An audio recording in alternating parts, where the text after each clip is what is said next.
পাকিস্তানের দক্ষিণ পশ্চিমাঞ্চলীয় প্রদেশ বেলুচিস্তানের রাজধানী কোয়েটা।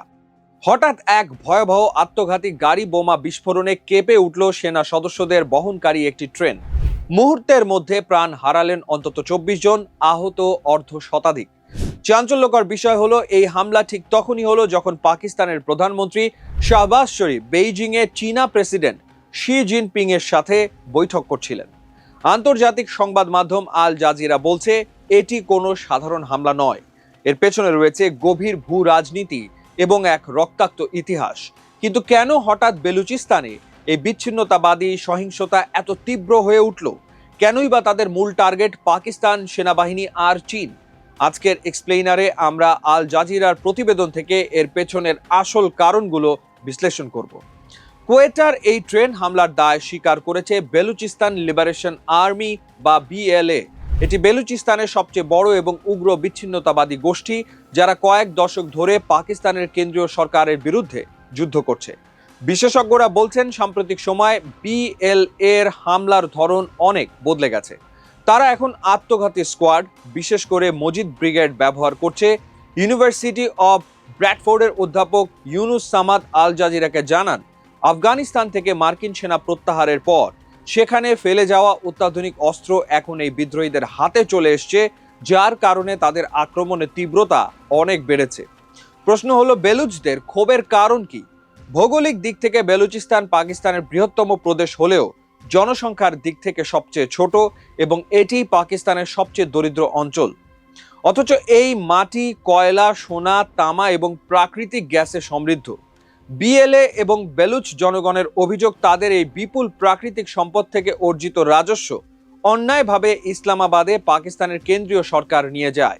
বেলুচদের দাবি, তাদের সম্পদ কেবল তাদেরই, কোনো বাইরের শক্তি বা কেন্দ্রীয় সরকারের এর ওপর অধিকার নেই। এই ক্ষোভের আগুনে ঘি ঢেলেছে চীনের বিলিয়ন ডলারের প্রকল্প সিপেক বা চীন পাকিস্তান অর্থনৈতিক করিডর। চীনের শিনজিয়াং অঞ্চলকে বেলুচিস্তানের গভীর সমুদ্রবন্দর গোয়াদারের সাথে যুক্ত করা হয়েছে। বিএল এর দাবি, বেইজিং আসলে ইসলামাবাদকে সাহায্য করছে বেলুচিস্তানের সম্পদ শোষণ করতে। এই কারণেই বিএলএ এখন সরাসরি চীনা কর্মকর্তাদের টার্গেট করছে।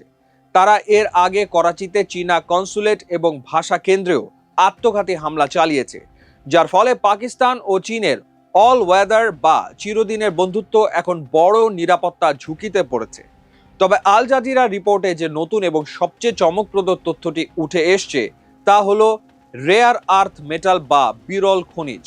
বৈজ্ঞানিক মূল্যায়নে দেখা গেছে, আধুনিক প্রযুক্তির স্মার্টফোন, সেমিকন্ডাক্টর ও সামরিক সরঞ্জাম তৈরির জন্য প্রয়োজনীয় 17টি বিরল খনিজের 12টি রয়েছে বেলুচিস্তানে। মার্কিন প্রেসিডেন্ট ডোনাল্ড ট্রাম্প খনিজ সরবরাহে চীনের ওপর নির্ভরতা কমাতে চান। ফলস্বরূপ পাকিস্তানের প্রধানমন্ত্রী শাহবাজ শরীফ ওয়াশিংটনে ট্রাম্পের সাথে বৈঠক করে বেলুচিস্তানের খনিগুলোতে আমেরিকার এক্সেসের প্রস্তাব দেন। ইতোমধ্যেই মার্কিন যুক্তরাষ্ট্র রেকর্ডিক খনিতে $1.25 বিলিয়ন বিনিয়োগের ঘোষণা দিয়েছে। ফলে বেলুচিস্তান এখন কেবল পাকিস্তান চীনের বিষয় নয়, বরং আমেরিকা ও চীনের ভূ রাজনৈতিক লড়াইয়ের নতুন আখড়া হয়ে উঠছে। অধ্যাপক ইউনুস সামাদের মতে, পাকিস্তান একটি পারমাণবিক শক্তিধর দেশ হওয়ায় বেলুচিস্তানের এই দীর্ঘস্থায়ী অস্থিরতা পুরো বৈশ্বিক রাজনীতির জন্যই উদ্বেগের বিষয়। একদিকে খনিজ সম্পদের লোভ, অন্যদিকে আঞ্চলিক স্বাধীনতার লড়াই, এই দুইয়ের মাঝে পড়ে জ্বলছে বেলুচিস্তান। বেলুচিস্তানের এই সংকট কেবল পাকিস্তানের অভ্যন্তরীণ সীমানার মাঝেই সীমাবদ্ধ নেই, এটি এখন একটি আঞ্চলিক সংকটের রূপ নিয়েছে। বিশেষ করে ইরানের সাথে পাকিস্তানের দীর্ঘ পাহাড়ি সীমান্ত অঞ্চলটি এখন বিচ্ছিন্নতাবাদী ও সশস্ত্র গোষ্ঠীগুলোর জন্য একটি অভয়ারণ্য হয়ে উঠেছে। আপনারা হয়তো জানেন, 2024 সালে এই বিএলএ এবং অন্যান্য সশস্ত্র গোষ্ঠীর ঘাঁটি ধ্বংসের দাবি করে ইরান ও পাকিস্তান একে অপরের ভূখণ্ডে আকস্মিক বিমান ও রকেট হামলা চালিয়েছিল। সেই ঘটনা দুই প্রতিবেশীকে যুদ্ধের দ্বারপ্রান্তে নিয়ে দাঁড় করায়। বিশ্লেষকরা বলছেন, এই সীমান্ত উত্তেজনা এখনো পুরোপুরি থামেনি, যা যে কোনো মুহূর্তে পুরো মধ্যপ্রাচ্য এবং দক্ষিণ এশিয়ার স্থিতিশীলতাকে হুমকির মুখে ফেলতে পারে। কিন্তু এই দীর্ঘস্থায়ী বিদ্রোহ পাকিস্তানের শাসন ব্যবস্থার উপর কি প্রভাব ফেলছে? অধ্যাপক ইউনুস সামাদ আল জাজিরাকে জানান, বেলুচিস্তানের এই চরম নিরাপত্তা সংকট পাকিস্তানের পুরো রাজনৈতিক মানচিত্রকেই বদলে দিচ্ছে। সেখানে সাধারণ মানুষের নিরাপত্তা নিশ্চিত করতে গিয়ে দেশের শাসনভার এবং জাতীয় নীতিতে পাকিস্তানি সামরিক বাহিনীর প্রভাব ও নিয়ন্ত্রণ দিন দিন আরও শক্তিশালী হচ্ছে। ফলস্বরূপ পাকিস্তানের বেসামরিক সরকারগুলোর সিদ্ধান্ত নেওয়ার ক্ষমতা কমে যাচ্ছে এবং দেশের সামগ্রিক গণতান্ত্রিক প্রক্রিয়া মারাত্মকভাবে বাধাগ্রস্ত হচ্ছে। অন্যদিকে শত শত বেলুচ অ্যাক্টিভিস্ট ও নারীরা ইসলামাবাদে নিরাপত্তা বাহিনীর কথিত মানবাধিকার লঙ্ঘনের বিরুদ্ধে দিনের পর দিন বিক্ষোভ করে চলেছেন, যা পাকিস্তানের অভ্যন্তরীণ রাজনীতিকে এক জটিল গোলক ধাঁধায় ফেলে দিয়েছে। আপনার কি মনে হয়, আমেরিকার এই নতুন বিনিয়োগ কি বেলুচিস্তানের ভাগ্য বদলাবে নাকি সহিংসতা আরো বাড়িয়ে দেবে? কমেন্ট করে আপনার মতামত জানান।